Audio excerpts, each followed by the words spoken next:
Kitap, kütüphana və başqaları. Kitap bahasının təsəvvürümdəkidən nəticəsi qimmat bo'lishi meni bekla hayron qoldirdi. Ürümçidin münasibətli kəsbi kitaplarımni ko'proq əkəvamığınımğa pushaymon qildim. İctimai fən tədqiqatida statistikalik metodlar degan dərsi kitapның konusini məktəb kütüpxanasından $94 alğanımda yürükim bilan yançıqım arsida uzoqcha tartqışladım. Amma bu kitapni almasam bo'lmaydi. Jungo pulga sundurganda men bu kitapni 700 yuanga yaqin pulga algaydım. Agar bu kitapning yangi nusxasini alsam yana $40 o'shiq to'laydim. Ford o'qish mukofot puli ichida har yili kitob ilishimiz uchun beriladigan $10,000 pul bor edi. Men yaxshi kitoblar bo'lsa setib olish maqsadida maktab kutubxonasini aylandim. Bu bir universitet kutubxonasi bo'lsa-mu, kitob turi xalal jiq edi. Yarım aydan keyin Honoluludagi cho'ng kutubxonalardan biri bo'lgan Almino kitobxonasiga bordim. Amerikada kitoblarning turlari haqiqatan ko'p ekan, ham bek nafis ishlangan ekan. Chiroyli kitoblarni ko'rgan kishi ixtiyorsiz uni uyga olib borib, zinnat buyumi qatorida tizib qo'yg'isi keladi.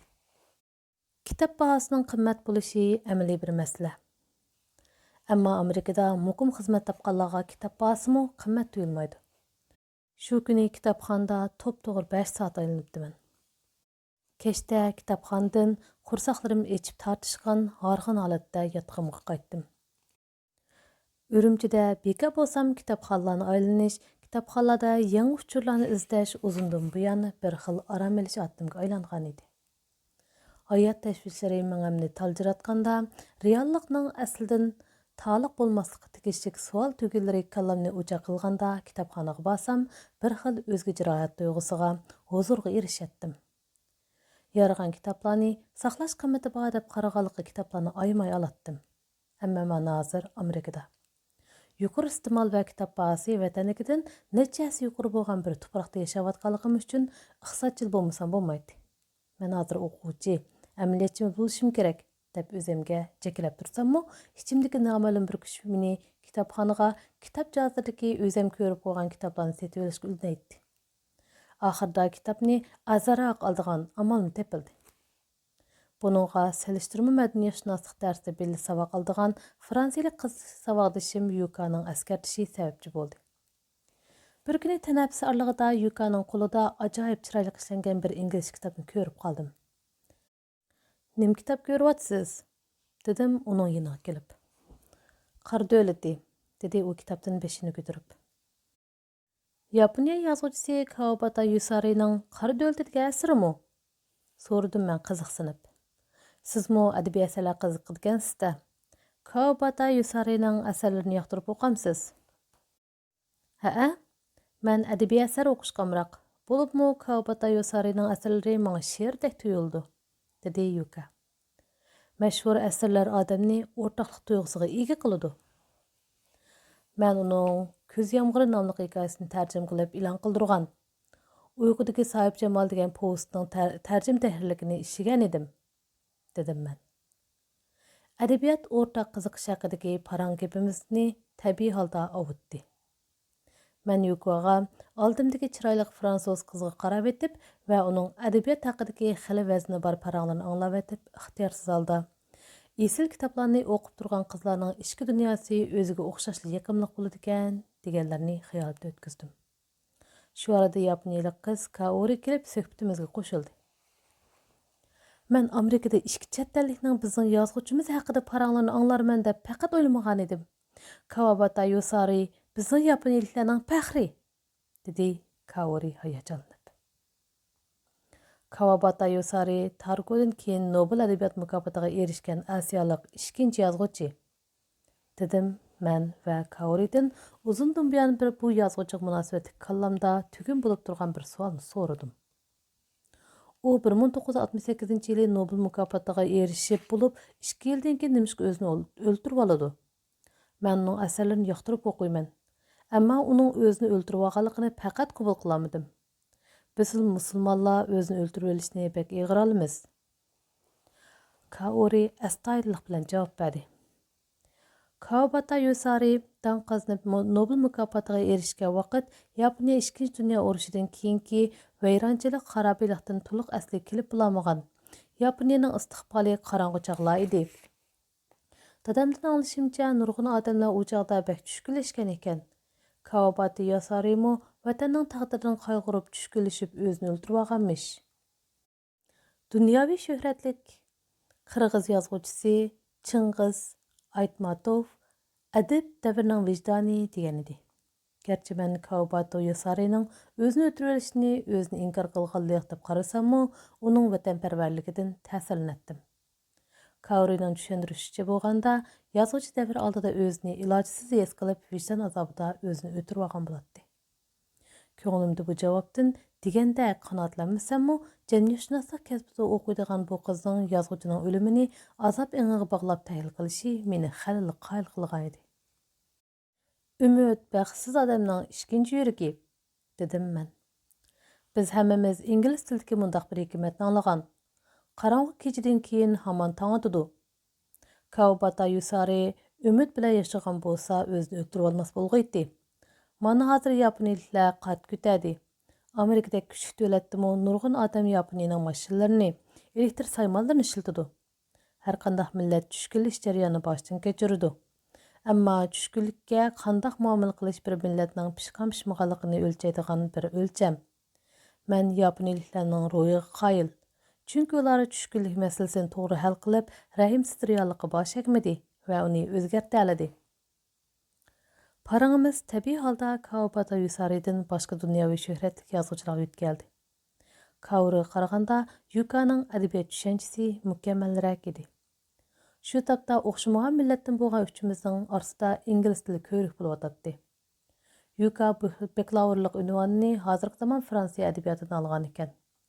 Biz Fransiyaning mashina ostiga uchrab qazo qilgan dunyoviy shuhratli yozuvchisi Albert Camus vataniga patmay Fransiyaga musofir bo'lib borgan Chex yozuvchisi Milan Kundera, Jungoning musofir yozuvchisi Gao Xinjian 2006-yili Nobel adabiyot mukofotiga erishgan Turkiya yozuvchisi Orhan Pamuk qatorliqlar ustida paranglashdik. Men orliqda Kaoriga chaq-chaq qildim. İsmingiz Vafodor ayol Kaori filmidagi heliqi esil ayolnikiga o'xshagan bilan jiq kulmaydi ekansiz. Bizning yurtliklar Vafodor ayol Kaori degan televiziya teatrini jiq ko'radi. U degan hamish kulib turadigan ayol. Kaori turgunroq qiz edi. U gapimdan bir oz afsizlik his qildimi, aytavur gapni burab menga savol qo'ydi. Siz adabiyot to'g'risida jiq narsalarni bildikansiz. Nimishki magistrlikni adabiyotda emas, jamiyatshunoslikda o'qimoqchi bo'lib qoldingiz? Bizda munavvar yozuvchi shoirlar bor. Shunga adabiyot ko'chisini paxal qilmaslikni bir natija hisoblab bu yo'ldan chiqib oldim. Yana bir sabab, bizning Uyg'ur jamiyatimizda jamiyatshunoslik nuqtasidan javobni izlaydigan masalalar hali bor, dedim men ko'nglimdagi gapni qilib. Suhbatimiz qisqa, ammo ko'ngilli bo'ldi. Men parang orliqida Yukadan Qor Dövleti degan kitobni universitetning yaqin atrofidagi Nimkesh kitobxonasidan olganligini anglab xush bo'ldim. Chunki Nimkesh kitobxonasiga borsam, arzon bahoda yaxshi kitoblarni sotib olishim mumkin edi. O'ylaganim bo'ldi. 2 kundan keyin u kitobxonani izlab topib, $30 bir necha kitob sotib oldim. Ingliz tilida nashr qilingan bu kitoblarning qatorida Orhan Pamukning Qor, Yaşar Kamilning Mehmet Avoq, Garcia Marquezning Xolira davridagi muhabbat qatorliq romanlari, jamiyatshunoslikqa munosabatlik jamiyat taraqqiyoti nazariyasi, Jonathan Turnerning Tuyg'u jamiyatshunosikligi qatorliq kitoblari bor edi. Kitoblar nimkash bo'lganiga qaramay, xilali yangi edi.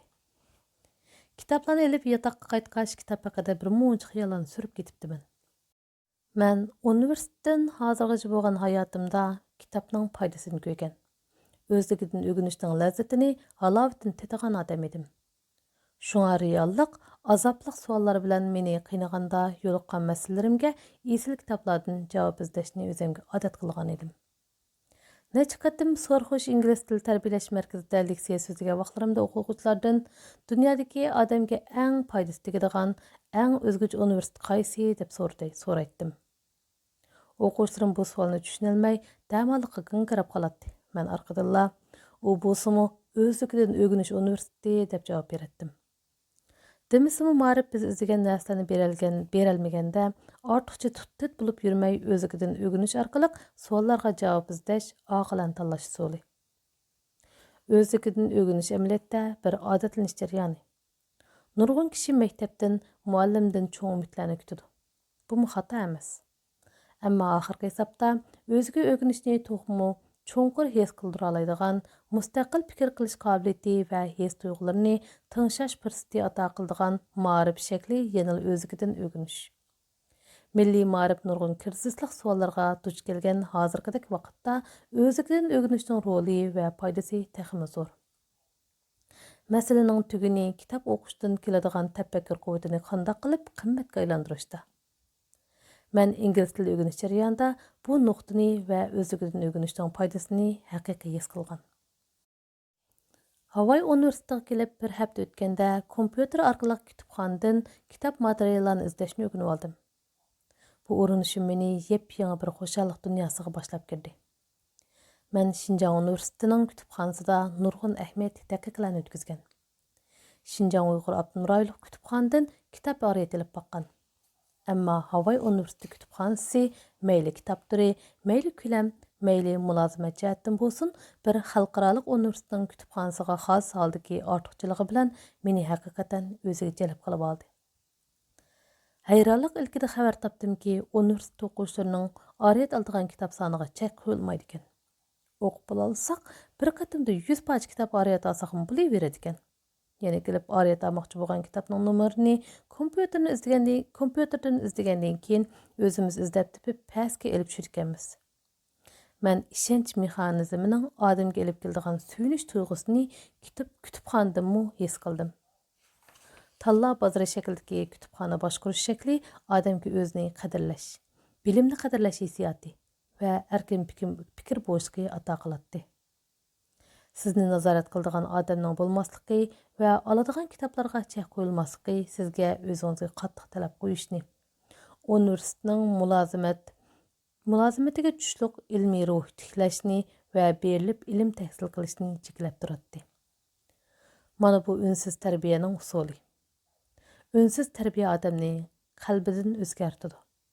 Ta'sirlantirib mingni yuyib mangdi. Tunji qatim kütüpxanaga kirgan kunim 5 soat aylanibdi men. İş qilib esingizga kelganligi kitobning inglizcha mavzusidagi halqiliq so'zlarni kirgizsangiz, izlamoqchi bo'lgan mazmundagi kitoblar hamon bir yerdan topiladi. Markaziy kontrol sistemasi o'rnatilg'achqa kütüpxonaning ichi har qanday vaqt salqin edi. Rat kitap şkaflarının arsa qo'yilgan o'rindiqlarda mühchiyib o'tirib kitap varaqlayotgan surlik professorlarni, safar chamdini so'rab kirib, liq kitap qachilab tushayotgan aspirantlarni ko'rganda kishi tabiiy holda Amerika universitetlarida umumiy kayfiyatga aylangan tadqiqot talabilikini, shuarga aylangan tadqiq qil, e'lon qil, bo'lmasa yo'qol degan gapning vaznini texmi cho'nqur his qila oladi. Kütüpxananing birinchi qavatiga dunyoning har qaysi joylaridagi dаңlıq universitetlardan chiqadigan har qaysi sohalarga munosabatlik eng yangi ilmiy jurnallar qo'yiladi. Men Urumchilik vaqtimda Amerika jamiyatshunoslik ilmiy jurnalining xalqarodagi nopos to'g'riliq chiq uchurlarni ko'rgan va Havoyga borganda bu jurnallarni topqil bo'larmi deb andishida bo'lgan edim. Kütüpxonaga kirib bu andishamning o'rinsiz ekanligini his qildim. Yalğız jamiyatshunoslik nazariyasi to'g'riliqla 10 xilga yaqin ilmiy jurnal bor edi. Universitetlar o'zlarining kuchli sohalarida ilmiy jurnal chiqaradigan. Jungoni tadqiq qiladigan dunyoga dаңlıq 2 ilmiy jurnalning biri Avstriya davlatlik universiteti tarafidan, yana biri men o'qiyotgan Havay universiteti tarafidan chiqariladi. Ilmiy jurnallar qo'yilgan ishkaplarni aralab o'tib, Ernest Hemingway, William Faulkner haqida maxsus ilmiy jurnallarning chiqarilganligini o'qib, bakmi hayron qoldim. İçim ochiqmi bo'ldi. Taraqqiy topgan allarning o'lib ketgan mashhurlarimi ajoyib e'tiborlandi ekan. Ham bu xil e'tiborlash quruq maqtanish bilan cheknib qolmaydi ekan. Saxta vatanparvarlik bir xil talvilik deydi Erich Fromm. Biz o'z xalqimizning orasidan chiqqan buyuklardan maqtanish, faxrlanish hissiyat nuqsatida to'xtab qolsak bo'lmaydi. İlmiy ruh aralashgan milliy iftixorlik tuyg'usi odamda so'g'aqqonlik, avom orasidagi qiziqqonlik, quruq şuvardan xali, üzlüksiz ilgileş keyfiyatını payda qılıdı. Mən ilmi jurnallarını varraqlab etib, aşı oylarını xiyalimdə ötküzdüm. Kitapxananın 4-cü qavetidən Cungo tərəqqiyatıga münasibətlik kitap materiallar to'liq tepilatdi. Mən Şinjan haqida qandaq materiallar bardı degan qiziqish bilan kompyuterning ekraniga Şinjan tadqiqoti degan xatlarni kirgizdim. 50 necha xilga yaqin tur katalogi ochildi. Afsuslanarligi kitaplarning tangdin to'lisi inglizcha xanzucha edi. Mən Uyg'ur kitaplarning tepilmasligidagi sababni to'g'ri tushundim. İctimai fən sahəsində özümüzün avazını xalqarada yanırtalığıdak pişqan təsir çoğun alimlərimiz yoxның o'rni bo'lğaşqa özümüz haqidagi tədqiqatni başqalarga vetibdi. Mən əfsusluq ilkida xəli uzaq o'ltirib ketdim. Yurtimizdagi az bir qism ziyolilar orasida xalil umumiy kayfiyatga aylangan o'ziga mabdum bo'lib ketish kesili, mazhab bilim tadqiqoti va ilm saxtapazligi haqida avzatliq xiyollarga cho'mdim. Moңғullar, zangzular haqidagi tadqiqot bizningga qaraganda xali ko'p edi. Hatto xalqarada nupusi bizdan necha hassa oz bo'ladigan mavzular haqidagi tadqiqotmi bir yerga beribdi. Bizdagi ziyolilar qachongacha quduq ichidagi paqqa bo'lib yutar. Tili o'tgili qachongacha ziyolilarning o'zini ba'zilashga bahonasi bo'lar. İngliz tili bildiganlar bo'lsa, qachongacha o'zining bu tilni bildiganligidan faxrlanib o'tar. İçimde shundoq sadolar yangraydi. Biz ba'zida ijtimoiy fanning rolini cho'ktiradigan sadolarni pat-pat anglayib qolamiz. Amaliyotda bir millatning ruhi, dard hasrati, xushalliqlari mavjudligini boshqalarga tunishtirish ijtimoiy fanning vazifasi. Biz ijtimoiy fan sohasida xalqarada ta'siri bor bir turkum ijtimoiy fan olimlarimizga haqiqatan muhtojmiz. Uyg'urlar ijtimoiy fanning haqiqiy qasriga taxi chin ma'nosidan haqiqiy kirmadi.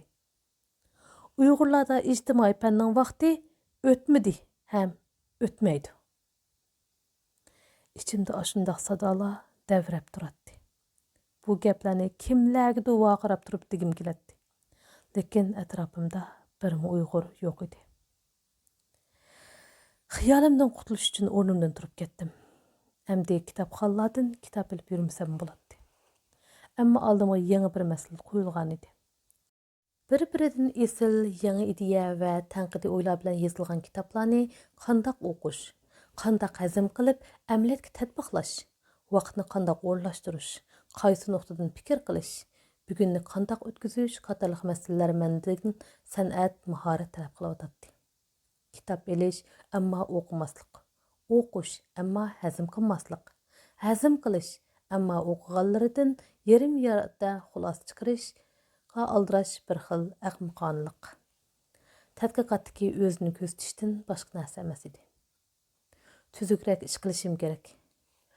Bu oxirida vaqt masalasiga berib tarqaladi. Men Amerikalarning yillik, fasllik, oylik, haftalik va kunlik plan tuzib olganligini, hatto vaqtdan unumli foydalanish uchun vaqt egallash kursiga qatnashganligi haqidagi gaplarni anglagan edim. Endi o'zim buni atrofdagi Amerikaliklarning hayotidan o'z ko'zim bilan ko'rib o'tdim. Amerikaliklar bakmi amaliyotchil edi. Kunlik planni tuzsam, shunga amal qilmay qo'ymaydi. Kunlarning har bir soatida qandoqli bo'lmasin bir xil ishni oddiy bo'lsa-mu bajaradi. Bir kuni bizning Ford o'qish mukofoti programmasiga mas'ul bo'lgan doktor Kim Simol apandi menga atatisi atganda ishga chiqishi bilan ishxonaga kirishimni, paranglashgan ish borligini topildi. Asatganda o'zimcha u ishxonasiga soat 8 kirsa, yarim soat tozalik qilish, bir kunlik ishlarni planlash bilan o'tadi. Vaqtchiroq kiray deb o'ylab soat 8:30 bo'lgan ishxonasiga kirdim. Kim Simol apandi afsuslangan qiyofatda afv so'radi. Men sizni soat 8 kirsa paranglashamiz deb o'ylagan edim. Afsus, hozir 8:30 bo'ldi. Boshqa biri bilan ko'rishga deyishib qo'ygan. Vaqt to'shib qoldi. Kechiring. U vaqt jadvalini bir qo'r kuzatib o'tgandan keyin qo'shib qo'ydi. Soat 11da kiring. Shu chaqda tanlaydigan temangiz va munosabatli ishlar to'g'risida paranglashaylik. Xijilchilikda uning ishxonasidan chiqdim. Uningdan og'rinishga haqqim yo'q edi. Әмма bu iş meni vaqt va amerikaliklarning vaqt jadvali haqida yana bir qatam o'ylashga majbur qildi. Amerikaning qudratli iqtisodiy kuchini ilm-fan, ma'rif jihati qo'l keltirgan bu buyuk muvaffaqiyatlarni ikki nuqtadan amaliyotchanlik bilan kuchlik vaqt inidan ayirib qarag'il bo'lmaydi.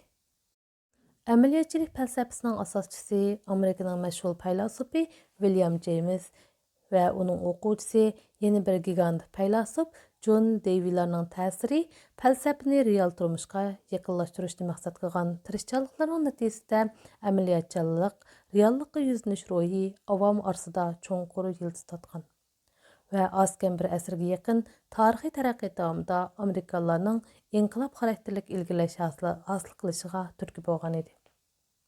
Uyg'urlarning hozirgi realligiga nisbatan amaliyotchanlik falsafasini berilib o'rganish William James bilan John Dewey'ning ma'rif, inson va reallikning munosabati haqidagi jonga asqatadigan bayonlarni tadqiq qilish va uni turmushga tatbiqlash muhim ahamiyatga ega edi. Bulubmu reallikning tashqi postidan texi ichiga nazar selishga qurbi yetmayotgan reallik bilan xayolparastlik orasida o'zligini yo'qotib qo'yayotganlar uchun bunda qilish texim zarur edi. Yaponiyaliklarning 2 Dünya urushidan keyingi taraqqiyotini ularning boshqalarning ortiqchiligini o'rganish ro'yidan ayirib qarag'il bo'lmasa kerak.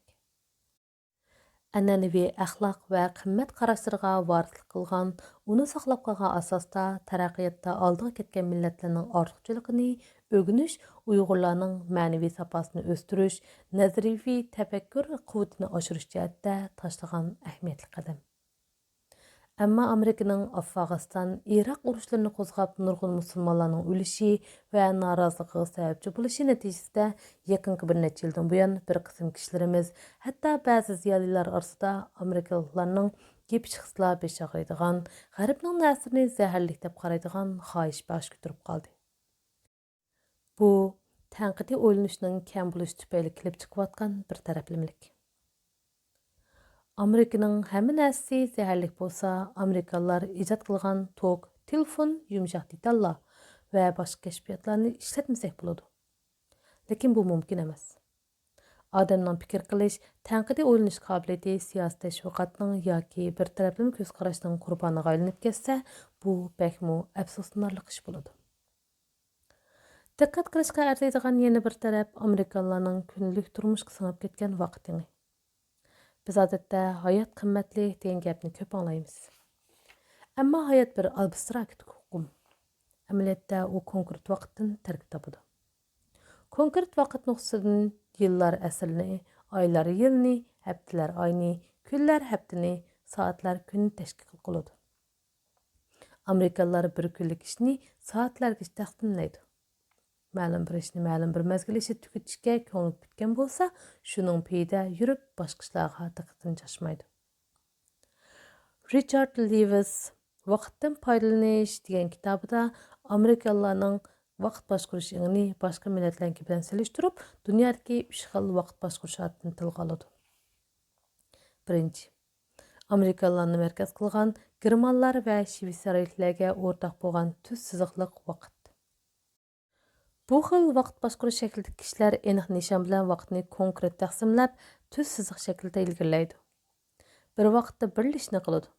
Konkret vaqt jadvalidagi planga to'sqinlik qiladigan har qanday yangi ishga vaqt ajratmaydi. Ikkinchi, Janubiy Yevropadagi ispanlar italiyaliklarni markaz qilgan ko'p mazmunliq vaqt. Bu xil vaqt boshqarish shaklidagi kishilar kunlik plan tuzaydi. Ammo o'rinlamasmi yoki yangi chiqib qolsa, planni keyinga suradi. Bir vaqtda bir necha ishni tan qilishni yaxshi ko'radi. Uchinchisi, Osiyodagi ko'p qism davlatlarni markaz qilgan davriylik vaqt. Bu xil vaqt boshqarish shaklidagi kishilar tong'asi yana kech bo'ladi. Chiqqan kun yana o'tiradi. Vaqt odamning ilkida emas, davriy bilan mangdu degan o'yga odatlangan. Muqim vaqt jadvalini tuzamaydi. Vaqtni ixtiyoriga qo'yib beradi. Raskarni qilganda uzundan buyon plan bo'yicha vaqt taqsimlab kelayotgan bo'lsam-mu, Amerika kelgandan keyin bu yerdagi vaqt ingiga faqatla moslashamadim. Amerikalılarning yaxshi odatini qabul qilmoqchi bo'lib, oylik planni kunga, kunlik planni soatga taqsimlab vaqt jadval tuzishga tirishgan bo'lsam-mu, planim ha deganda buzilib turdi. Plan bo'yicha ish qilishga tirashatdim, ammo hamon vaqt jadvalimnikidan sirti yangi ishlar kunlik degidek chiqib turadi. Oxiri kunlik plan tuzishdan voz kechdim. Qaraganda bu xil vaqt boshqarish ingi odamda yuksak chidam, mashq va uzun jarayon talab qildiganda qiladi. Halbuki shunisi aniq ediki, vaqt boshqarish usulimni keskin bir islob qilmasam bo'lmaydi. Bo'lmasa o'qimoqchi bo'lgan kitoblarim, qilmoqchi bo'lgan tadqiqotlarim, javob topmoqchi bo'lgan savollarim shu paytda tashlab qoladi. Men bunday bo'lishini xohlamaydim. Amerikalılarning yillik, oylik, haftalik, kunlik planlarini tuzish uchun ishlatilgan kalendarlari ajoyib nafsligi bilan meni qattiq jalb qildi. Ba'zi kalendarlar yanada elib yurishga aplik bo'lsin uchun xotir shaklda ishlanadi. Men yillik plan kalendaridan birini qimmat bo'lishi qamay setib oldim-da, o'zimni hamisha ogohlantirib turish uchun xotirning bosh betiga inglizcha va uyg'ur tilida buni qo'llarni yozdim. Xiyol orzuga teng emas. Arzu natijaga teng emas. Bugun vaqtingni xorlashing, at o'zingning xorliq qilishidan derak beradi.